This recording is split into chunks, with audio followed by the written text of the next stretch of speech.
il est de quelle nationalité? Juif. Alors, c'est là que je voulais vous montrer quelque chose. Il n'est pas juif. Il n'a rien à voir avec juif.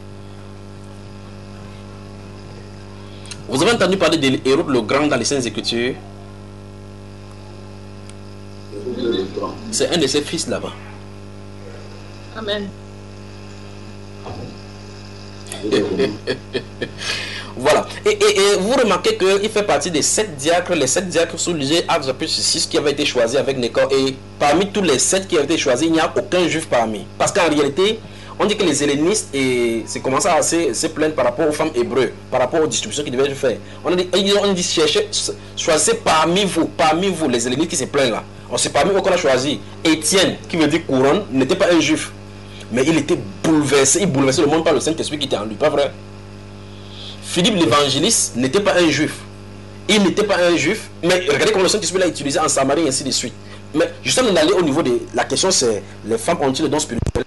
J'étais de vous la montrer que, regardez bien, voici, Actes des apôtres semble parler aux juifs. C'est-à-dire que, comme j'ai cité tout à l'heure, à chapitre 2, il dit que ces gens ne sont pas ivres comme vous le supposez, car c'est la 9e heure du jour. C'est ici que ça s'accomplit, c'est quand il dit le prophète Joël, au dernier jour, le Esprit se touche, vos fils et vos filles prophétiseront. Quand il dit vos fils et vos filles prophétiseront, quand un juif lit, il voit qu'on parle des juifs, pas vrai frère? Mais le veau, c'est le veau de Dieu, V-O-S, c'est le veau de Dieu, pas le veau des juifs. Alors maintenant, quand les juifs lisent ça, il dit que non, veau là, il s'adresse uniquement aux juifs. Mais le psaume dit, le psaume 109 dit, je te louerai parmi les nations. Comment on va louer Dieu parmi les nations? Comment on va le chanter son nom dans la grande assemblée? Quelle grande assemblée dont il parle? Vous voyez qu'il a prophétisé maintenant que l'église va être suscitée parmi les nations. Vous voyez cela, n'est-ce pas? Et le même nom de Dieu sera suscité là-bas. Maintenant ici, il dit, car la promesse est pour vous, chapitre 2, verset 37 à 38 là, car la promesse est pour vous, pour vos enfants. Pour vos enfants, donc vous et votre descendance. Il dit, et pour tous ceux qui, ouais, il envoie ça dans les nations. Sans pour autant dire aux juifs qu'il a de parler des nations. Donc la promesse du Saint-Esprit est faite aux juifs et aux gens des nations. Mais manifestement, voici Philippe l'évangéliste, qui n'est pas un juif, qui se trouve non seulement lui-même gouverné par le Saint-Esprit, parce qu'il fait des prodiges par ce même Saint-Esprit, mais aussi leurs propres filles. Parce que dans les Saintes Écritures, dans la Nouvelle Alliance, on ne montre pas une femme juive qui a le Saint-Esprit et qui prophétise. Pourtant, la prophétie semble être d'abord pour elle. Pas vrai? Mais là, on montre clairement 4 filles de l'évangile de Philippe ici, qui sont vierges et qui prophétisaient. On dit qu'elles prophétisaient. Donc, elles avaient le Saint-Esprit. Souvenez-vous qu'initialement, elles sont des Grecs, donc elles sont des païens. Donc, c'est prophétiser, ça veut dire qu'elles parlent le Saint-Esprit. Le Saint-Esprit est venu sur elles et elles ont eu le don spirituel pour prophétiser. Vous avez moi maintenant? Cela étant maintenant, je peux parler maintenant des dons spirituels. Alors la sœur pose la question, les femmes ont-elles pas à tous les dons spirituels? Cette question, c'est avant de l'aborder, il faut bien comprendre la nature du Saint-Esprit. 1. La mission du Saint-Esprit. 2. L'ordre dans l'église. 3. Et le programme de Dieu dans cette église. C'est pour ça que vous voyez, esquive ces choses, parce que c'est que si on prend là, on va faire 5 temps et cela. Alors, pour comprendre ces choses-là, il faut connaître. Les gens, de façon superficielle, croient que le simple fait comme le Saint-Esprit, ça nous donne le droit de faire n'importe quoi. Je ne veux pas parler de moi, de la personne. Je crois que c'est mieux de parler de façon générale. Regardez dans le livre de 1 Corinthiens chapitre 12. D'après ce qui est écrit là-bas dans 1 Corinthiens chapitre 12, vous lisez le verset 1 à 9. Il est dit, je vous le déclare, que nul s'y parle par le Saint-Esprit ne peut dire Jésus-Christ est anathème. Et personne ne peut dire Jésus-Christ est Seigneur si ce n'est pas le Saint-Esprit. Combien de fois les gens disent Seigneur, Seigneur? N'est-ce pas lui qui a dit dans Matthieu chapitre 17 que plusieurs me diront en ces jours Seigneur, Seigneur, et vous direz que je vous ai point connu? Alors, c'est quelle façon de dire Jésus par la puissance du Saint-Esprit? Pourtant, ceux-ci ont dit Jésus-Christ est Seigneur. Donc, il ne s'agit pas tout simplement de sortir des lèvres que Jésus-Christ est Seigneur. Parce que tout le monde le dit que Jésus-Christ est Seigneur. Et Jésus va dire, je ne vous ai pas connu. Il dit, Seigneur, ils n'ont pas dit Jésus, ils ont dit Seigneur. Il dit, plusieurs me diront en ces jours-là, Seigneur, Seigneur, n'avons-nous pas prophétisé par ton nom? N'avons-nous pas fait de miracles? Il dit, je ne vous ai jamais commis. Éloignez-vous de moi, vous qui connaissez l'iniquité. Or, pourtant, la Bible déclare que nul ne peut dire que Jésus-Christ est Seigneur si ce n'est pas le Saint-Esprit. La question c'est, comment disait-il que Jésus-Christ est Seigneur? Pourtant, on dit qu'on ne peut pas dire que Jésus-Christ est Seigneur si ce n'est pas le Saint-Esprit. C'est là où nous intervenons dans le Saint Écriture. Absolument.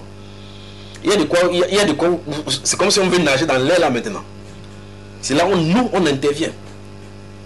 Alors, pour que le Saint-Esprit fonctionne, pour amener que Jésus-Christ vienne sur la scène, il faut que ton être, ton âme et ton esprit soient gouvernés et coordonnés par le Saint-Esprit totalement. C'est de ça que Paul l'apôtre parle. Parce qu'il parle de la gouvernance du Saint-Esprit dans l'église, au point où l'église prend les gens et les possède pour les dons. Mais chaque personne peut citer les Écritures comme on cite là. Puisque, enfin, tout à l'heure nous avons vu comment les gens ont traduit Lucifer par Jésus et ainsi de suite. Mais le Saint-Esprit, lui, ne fera pas cela. Vous voyez le problème, n'est-ce pas? Alors donc, quand les gens sont gouvernés par le Saint-Esprit, on dit que quand quelqu'un est gouverné par le Saint-Esprit, quand le Saint-Esprit, en anglais on parle de utterance, selon sa volonté à lui. Donc un seul et même esprit distribue les dons à chacun en particulier comme il veut. Bon, maintenant, c'est vrai que ce n'est pas de la volonté de l'homme que le Saint-Esprit fasse n'importe quoi. C'est-à-dire c'est pas l'homme qui contrôle le Saint-Esprit pour faire de ça ce qu'il veut. Le Saint-Esprit vient donc, quand on dit, on comprend donc la position déjà de l'Église. Parce que même cet esprit nous entend dans un seul corps, pour former un seul corps, soit juif, soit grec, soit libre, soit esclave, ainsi de suite. Maintenant, comme on est dans ce corps-là, la personne qui nous y a invités et nous y a positionnés octroie notre place avec des dons accompagnant cette place-là. Si on comprend ces choses-ci, quelqu'un ne décide pas que moi je suis prophète, moi je suis ici. On ne comprend. C'est pas toi qui fais de toi ce que tu es dans le corps. C'est la personne qui t'y a invité, qui te place et t'octroie quelque chose. Pourquoi Jésus, parlant de la mission, quand il partait pour être investi de son ministère royal, dit qu'il a donné des dons à certaines personnes? Il dit 10 à une autre, 5 à une autre. Pourquoi, si les êtres humains sont égaux, pourquoi il donne 10 à l'un, à l'autre 5, à l'autre 2, à l'autre 1? Pourquoi? Qu'est-ce qu'il dit? Il dit chacun selon ses capacités.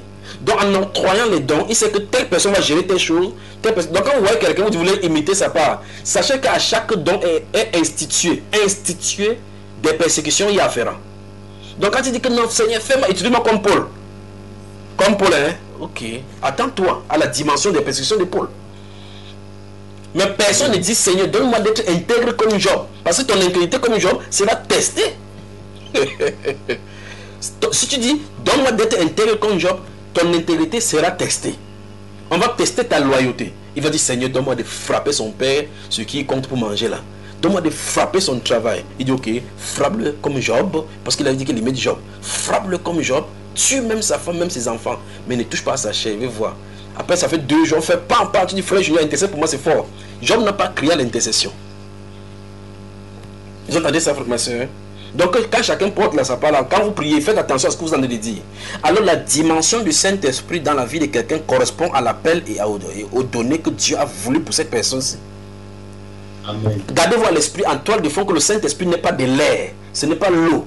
C'est une personne, c'est la personne de Dieu dans toi. Et donc, la capacité de lui, de se manifester, c'est sa volonté pour toi, pour lui, par rapport à ta vie. Donc c'est pas l'eau comme on dit que bois le Saint-Esprit, on tape ta tête que bois là. On ne boit pour le Saint-Esprit. Et donc, quand Dieu vient dans une vie, il organise ses capacités selon ta... Remarquez bien que vous allez voir les gens dans la Bible comme les gens baptistes qui insultent les gens, comme Jésus qui giflent les gens. Et puis vous allez voir les gens qui sont mous, doux, comme Paul l'apôtre. Alors donc, vous pensez que, mais comment se fait-il qu'il utilise celui-ci avec son caractère où il insulte des gens que vous voyez race des vipères ainsi de suite? Pourquoi il l'utilise comme ça? Parce que son caractère est prédestiné à son ministère. Vous me suivez, n'est-ce pas, frère? Alors, on ne peut pas attendre que chaque prédicateur soit mou. Ouais, pourquoi il n'est pas mou comme ça? Il est violent. Dans son caractère se trouve l'appel de son ministère. Il y a d'autres qui vont toujours parler comme ça. Quand il parle, tu dis que ouais, le type, il parle toujours doux. Le père là est doux. Ce que j'aime sur lui, c'est doux. C'est parce qu'il y a quelque chose en toi qui aime le doux. Il y a d'autres personnes que pour qu'ils parlent, la douceur ne marche pas. Il faut qu'ils chicotent. Et Dieu donc les utilise comme ça. Donc on n'allait pas voir dans la Bible des prédicateurs doux de façon uniforme. On n'allait pas voir les prédicateurs violents en langage de façon uniforme. Ils sont multiformes selon les missions que Dieu a accordées et puis selon les réponses des cœurs, les types de cœurs qu'ils vont rencontrer dans leur ministère.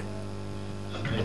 Donc ne confondons pas dans les ministères avec des dons. Donc j'ai dit, ne pas confondre le Saint-Esprit avec les dons du Saint-Esprit. Ne pas confondre les appels avec les positions. Ne pas confondre les positions avec les titres. Ne pas confondre les titres avec le rôle dans le corps. Ne pas confondre tout le corps avec l'assemblée. Ne confondons pas cela. Toutes ces choses, il faut bien s'y méfier. Alors maintenant, quand on voit ici dans les Actes des Apôtres, il dit les fils et les filles prophétiseront. On vient de répondre que ce n'est pas tous les fils et les filles qui prophétisent. Donc il a dit de faire appel au niveau du Saint-Esprit. La première question c'est est-ce que la femme peut recevoir le Saint-Esprit? La réponse c'est quoi? Oui. C'est oui. On en a vu parce que dans ces Actes chapitre 2, il est question de plusieurs personnes, y compris Marie, la mère de Jésus. Il était à l'intérieur. C'est une femme qui avait été vertueuse, vierge, obéissante à Dieu, c'était Marie, pas vrai? Amen. Amen. Oui. Quand le Saint-Esprit est venu sur elle, ça a changé sa nature, ça a fait maintenant qu'elle soit le bulldozer des femmes de Jérusalem. Non. Ça l'a amené dans le silence. C'était très grave. Elle a même encore de lui plus caché. Plus cachée. Elle a été cachée en Christ. Cette femme-là, Marie, là, qui était délivrée des esprits de prostituées. Quand le Saint-Esprit est venu, là, elle a dit maintenant que va chez les prostituées maintenant pour commencer à les appeler. Non. On a une autre église de la réflexion maintenant. Maintenant, ça ne veut pas dire que le Saint-Esprit qui est en cette femme-là ne peut pas fonctionner. Il peut fonctionner justement dans tous les dons parce que c'est le même Saint-Esprit qui est dans le prédicateur, qui sera dans l'apôtre, qui sera ici là. Donc au moment opportun, il peut l'utiliser dans tel ou tel domaine. Mais de façon physique, dans les Saintes Écritures, vous n'allez pas avoir un ministère physique d'une femme qui a fait telle chose pour manifester tel don. Mais ça ne veut pas dire qu'il ne peut pas l'utiliser. Parce que quand on lisait le livre de Marc, chapitre 7 que je vous ai donné tout à l'heure, il dit que voici les miracles qui accompagnent ceux qui auront cru. À mon nom, ils chasseront des démons. Je pose la question. Ça, c'est le don des miracles, ça. Plus tard, la Bible pose la question, tous font-ils des miracles? Non. Ok. Est-ce que ça dit comme tous ne font pas des miracles, ça veut dire qu'ils n'ont pas cru alors? C'est pas ça, mon frère. Ça veut dire qu'ils ne sont pas appelés dans le don. Voilà, donc ça veut dire qu'il faut bien comprendre. Donc ça veut dire que vous voyez que dans Marc chapitre 7, on dit voici les miracles qui accompagneront ceux qui auront cru. Or, tous ceux qui ont cru au Seigneur Jésus-Christ sont des croyants. Et par conséquent, cette promesse, il leur est donnée. Ça veut dire concrètement qu'une femme, par exemple, chez elle, si elle voit un enfant ou n'importe qui, le Saint-Esprit peut l'utiliser pour faire cette chose parce qu'elle a cru. Vous voyez la situation, n'est-ce pas? Mais de façon spécifique, il y a des gens qui sont appelés avec le don des miracles. Ceux qui sont appelés pour les prodiges, les guérisons. Quelqu'un peut faire des miracles sans jamais faire des guérisons. Vous savez ça, frère? Amen. Et quelqu'un peut faire avoir un des dons de guérison. Quelqu'un peut avoir le don de guérison. Il guérit seulement le sida. Il ne peut pas guérir le cancer. Parce que c'est sa portion qu'il lui a assignée. Ça veut pas dire que quand le Saint-Esprit est sur vous, le Saint-Esprit va faire tout ce qu'il veut. Non. Il fait cela exprès pour que si l'autre guérit le mot de tête, l'autre pas guérir, pour que tout le monde se réjouisse ensemble. Il faut qu'on saisisse dans tout ceci. Maintenant, parlant des songes là, puisque on voit clairement là que je crois que c'est Emmanuel qui a commencé ces désordres ici là maintenant. Parlant de ces songes là maintenant, ouvrons le livre de Matthieu chapitre 27 maintenant. Matthieu chapitre 27. Regardons ce qui se trouve.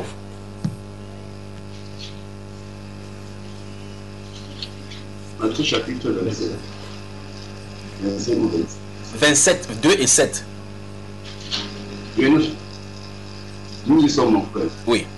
Waouh, il est 15h08 ici à Douala au Cameroun. La France, vous me prenez toujours le temps. J'ai dit quel livre déjà? Où est-ce que ça se trouve là maintenant? Prenons le verset 19. Le verset 19, chapitre 27. Qu'est-ce que ça dit? Merci, Père. Pendant qu'ils étaient assis sur le tribunal, sa femme lui dit. Sa femme lui fit dire. Voilà, ça c'est bon, Fais attention à la façon dont tu lis, parce que c'est pas ce qui est écrit là-bas, il y a un temps là bizarre dans mes oreilles. Donc on dit sa femme lui fit dire, pas lui dit. Oui, continue la lecture maintenant. Il n'y a rien entre toi et ce juste, car aujourd'hui j'ai beaucoup souffert en songe à cause de lui. Voilà. Mais puisqu'ils y sont maintenant, la question qui m'a été posée, ça c'est la soeur Hélène maintenant, est-ce qu'il ne sait pas avoir des songes et puis donner l'interprétation par rapport à cela? Mon frère, s'il te plaît, avant d'aller sur cette question-là, je veux qu'on soit vraiment, que ça soit clair. Oui. Question de la sœur Julie. Oui. Est-ce que c'est clair est-ce que la femme peut avoir le don de miracle? Parce qu'il faut que ça soit vraiment clair pour qu'on n'y revienne plus. Voilà. Écoutez-moi bien, je crois qu'il ne faut pas qu'il parle sans la langue de bois. La première chose qu'on a vue, c'est que la femme a le Saint-Esprit de la même façon que l'homme. Et j'ai dit ceci, que ce Saint-Esprit peut utiliser cette femme-là dans chaque dimension du Saint-Esprit tel que présenté dans les Saintes Écritures. C'est ce que j'ai dit. La troisième chose que j'ai dit, c'est que mais nous ne voyons nulle part dans les Saintes Écritures, la Nouvelle Alliance principalement, ces femmes-là avoir des ministères publics avec ce Saint-Esprit qu'elles ont en elles. Amen. C'est ce que j'ai dit. Amen. Voilà. Amen. Alors, le ministère est don spirituel. C'est ça que je suis en train de dire justement, parce que j'ai parlé des ministères, parce que c'est dans le ministère que ces dons spirituels se manifestent justement. C'est-à-dire que... Parce qu'on était sur ce point-là, cette question est venue. Oui. D'après la compréhension que j'ai des Écritures, oui, il y a des ministériels qui accompagnent le ministère. Oui.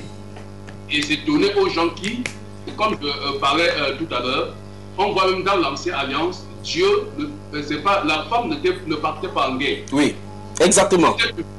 Qui allait en guerre. Et Dieu faisait le choix des hommes. Des hommes, et même pas n'importe quels hommes, parce qu'il y a des hommes qui étaient le portron qu'on les envoyait dehors.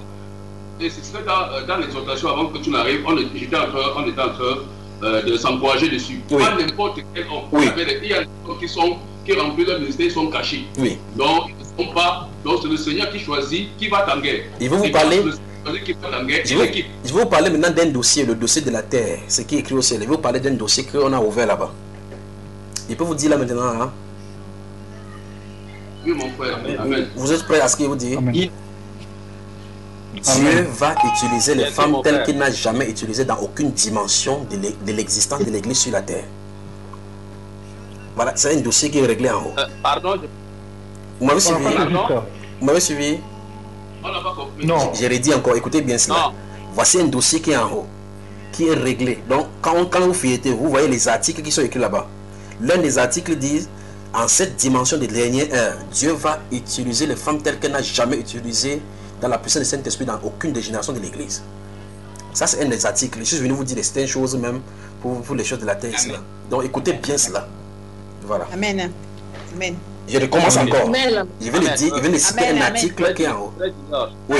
Frère Junior, s'il ça te comme ça. plaît, permets-moi un peu de résumer quelque chose que j'avais dit la dernière fois. Je disais que ce que j'ai compris de tous les enseignements que tu donnes par rapport à la femme, c'était pour que la femme connaisse sa position. Oui. Et la manière stricte que le Seigneur est avec la femme, c'est parce qu'il veut faire des grandes choses avec elle.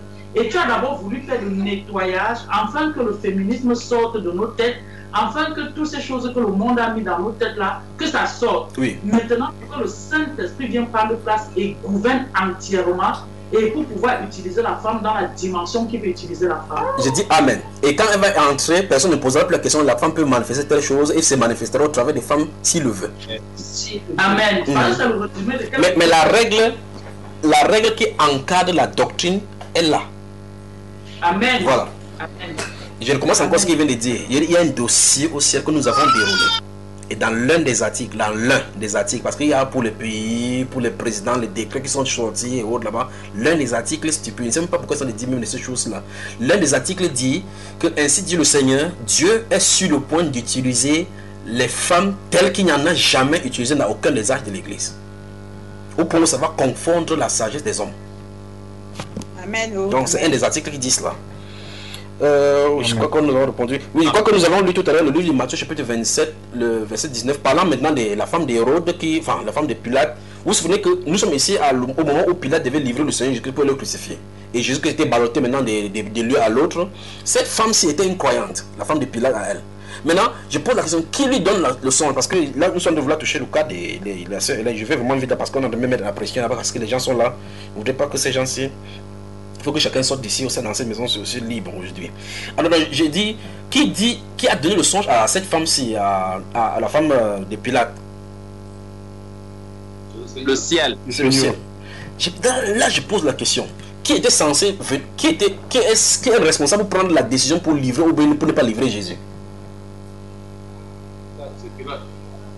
Si c'est Pilate, dans ce cas, ça coûte quoi à Dieu de dire à Pilate dans son